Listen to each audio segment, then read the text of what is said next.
Electrical Brains welcomes you all. Already in my previous lecture, we have discussed about what are the main three cycles of 8051 we are having. That is, clock cycles we are having, machine cycle we are having, and instruction cycle we are having. Clock cycle is that already we know that which will be produce only clock pulses depending upon the frequencies what we are giving. Next one is a mission cycle. Mission cycle is based on the architecture of a 8051. So for each of the microcontroller or a microprocessor, this mission cycle will differs. Next one is the instruction cycle. Instruction cycle is that which will produce cycles based on the instructions. Instructions is that only the processor will accept the instructions. So depending upon the instruction, the cycle will perform. In this lecture, we are going to discuss about the instruction cycle diagram of 8051 and also power on reset circuit. And so far we have discussed about the 8051. So a small recap about 8051 we are going to discuss in this lecture. Let's discuss about the instruction cycle of 8051. So the instruction cycle of 8051 processed mainly on three steps. That is, it will fetch the instruction, that is it will take the instructions, and next process is that it will decode it, and finally it will execute the instructions. See, in this block diagram, first it will start the instruction. Okay, first we are going to start a program. Once you have started the program, next process is to fetching. Okay, fetching is that taking the instruction from a memory, random access memory. We are going to taking the instruction. After taking the instruction, we need to change the instruction into a machine language, because our instruction is in the form of a user language. The user language instruction cannot be performed by a controller unit. So we need to change that instructions into a binary format. So we are going to decode it. Once the decoded instruction takes place, next step is to execute the instruction. Okay, while executing only, we are producing this clock pulses. And halt is that is the end of the program. Okay, first need to start the program. Once we have started the program, we need to take the instruction what process has to be go on. Next one is that we need to decode it. Finally execute the instruction, that is what we need to do. What instruction I given, I need to finish the task.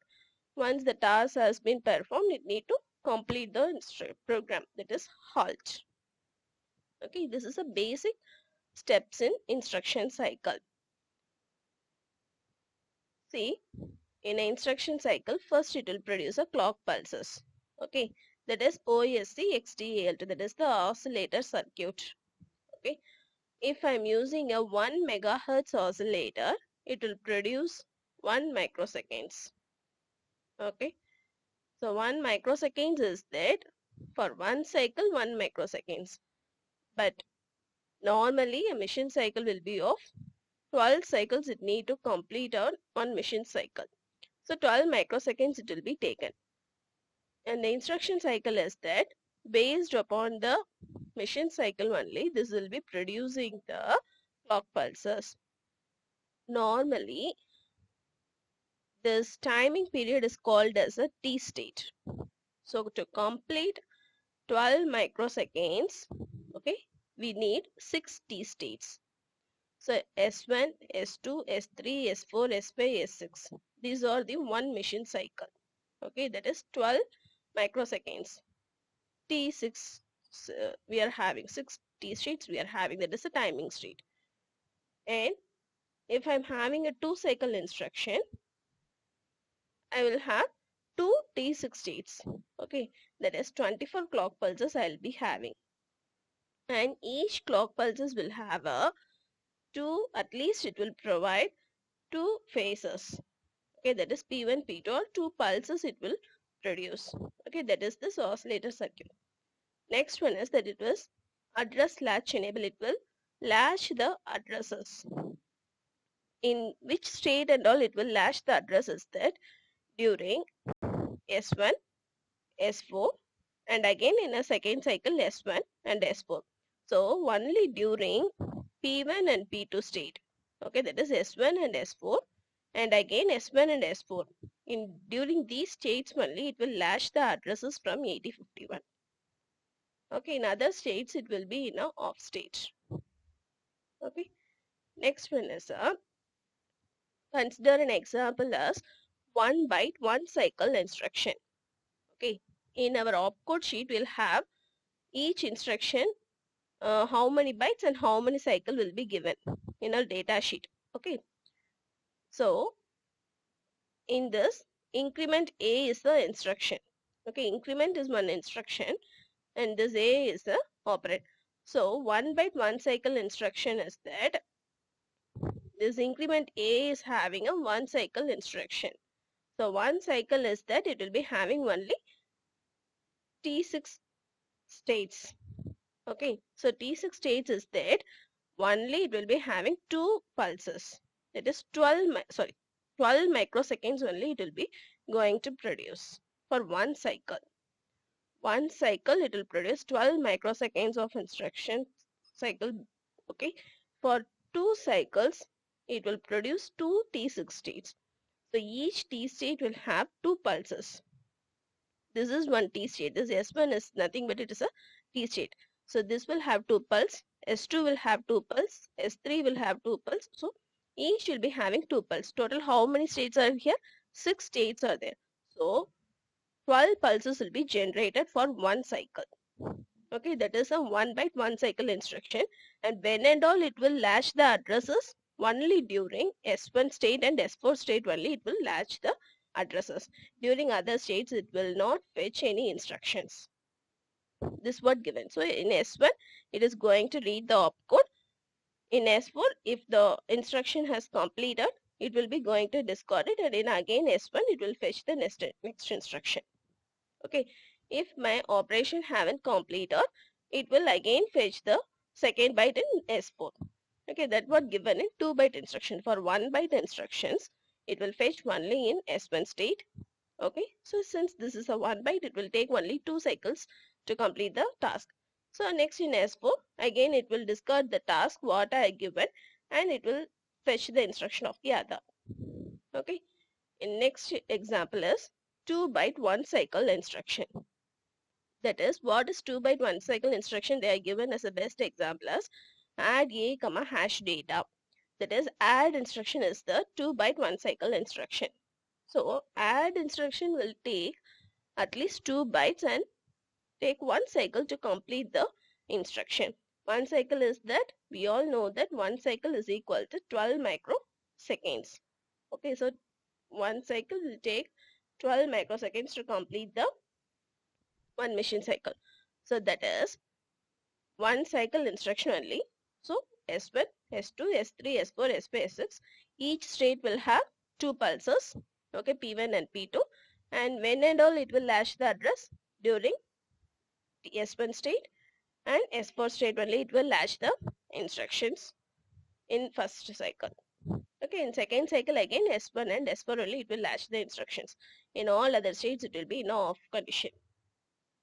So first since this is a 2 byte, first byte is read in S1, and when the second byte will read during S4 only the second byte instruction will be read. Okay, next one is a 1 byte 2 cycle instruction. This is 2 byte 1 cycle instruction. Next one is 1 byte 2 cycle instruction. 2 cycle instruction is that to complete 1 machine cycle, how many T states will be available? 6 T states will be needed. So to complete a 2 cycle instruction, 12 T states we need. Okay, so here this is 1 T state. S1 to S6 is 1 T state, and again S1 to S6 is another T state. So S1 is that first S1 we need to read the opcode of the instruction.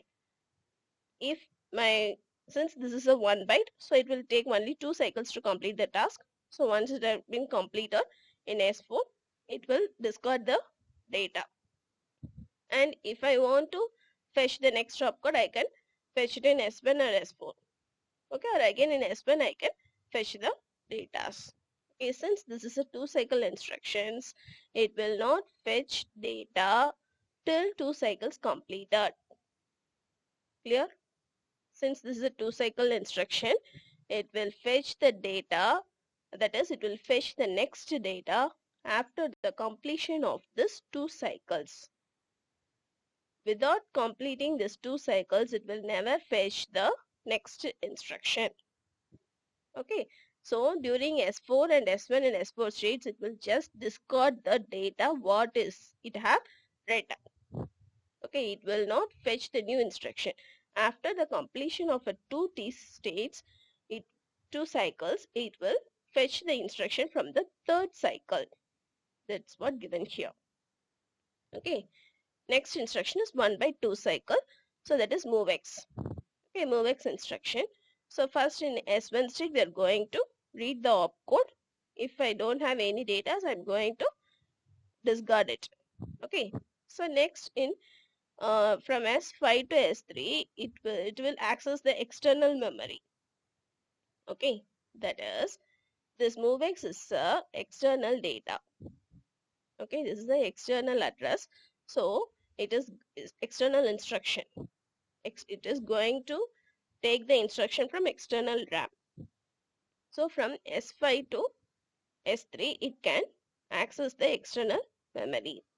Okay, once it have been finished in S4, it will discard the data, and again after the completion of 2 cycles only, it will read the data.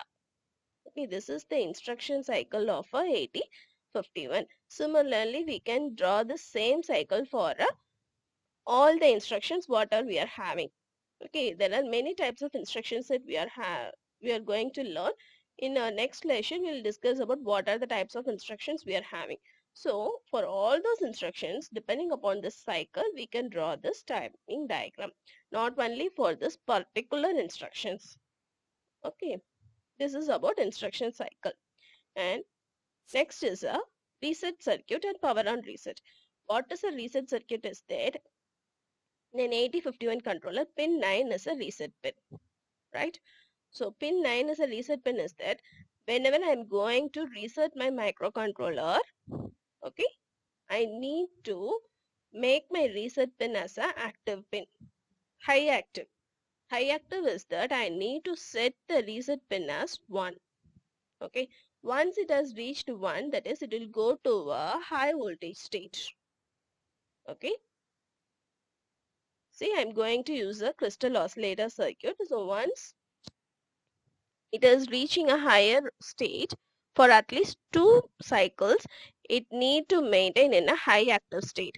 Once I'm going to reset, what it will do is just it will turn off all the operations what I have performed in my controller. Okay, that is a reset function. What is this power on reset is that? Power on reset pin is that we are having a capacitor and a resistor. Okay, capacitor is for discharging, and on resistor we are having, whenever my reset pin is in a high state, that is, this pin number 9 is on a higher active state, what it will do is this resistor will be have a voltage of plus 5 volt. Okay, it will be a high voltage resistor. What this resistor will do is it will gradually decrease the voltage to 0 point. Okay, that is the figure given here. See, this is in a lower state, that is when I'm not activating my reset pin. Once I activated, it will be in a power on reset mode. Okay, that is higher active state. So higher active state is that it is taking a voltage of plus 5 volt. When 5 volt is it is getting in, it cannot make that plus 5 volt to suddenly to a 0 point. Okay, it has to decrease gradually. Okay, so what this resistor will do is, this capacitor is for discharging. What this resistor will do is it will maintain that gradual decrease in the circuit. Once it has been gradually decreased to 0, okay, then again my reset pin will set to 0, that is, it will go to a low active state. This is given here. Okay, this gradual decrease curve, that is from 5 volt to 0. Okay, once the reset pin is on a higher active mode, that is to 1. Okay, if it is 1 means it is taking a full voltage of plus 5 volt. So if plus 5 volt is given, it cannot immediately switch over to 0 volt. So this resistor, what is the use of resistor? Which will opposes or limit the flow of current. So this is going to decrease the voltage from 5 volt to 0 volt. Once the voltages have been gradually decreased to 0, again this reset pin will go to a lower active state mode. Okay, that is the function of reset circuit, power on reset circuit. Next one is a overview of 8051. Still for we discussed about what is 8051 and what are the features of 8051. Here it is some comparison with 8050. There is 8051 families. It is 8051, 8052 and 8031. In 8051 we already know that it has a RAM bytes of 128, ROM of 4 KBs, 2 timer circuits we are having, that is 2 16-bit timers we are having, serial port IO opens and interrupt sources. Okay. Next in 8052, what is the difference is that it is having 3 timer circuit and the ROM space is of 8 KB, RAM is of 256 bytes. Okay. And it has 8 interrupts. Serial port is only one present in all the microcontrollers. In 8031, it has a RAM bytes of 128. It doesn't have any ROM space. Only 0 KBs it's having. Okay. And all other are similar to that of 8051. Okay. This is one small comparison of 8051 families. Okay. So, still now we have discussed about what is 8051 basics. Okay. In the next session, we will discuss about the instruction sets of 8051. Why we need to discuss about instruction set of 8051 is that to write a programs, we need to discuss what are the instructions in 8051 will accept. Okay. So we'll discuss this in our next lecture. Thank you.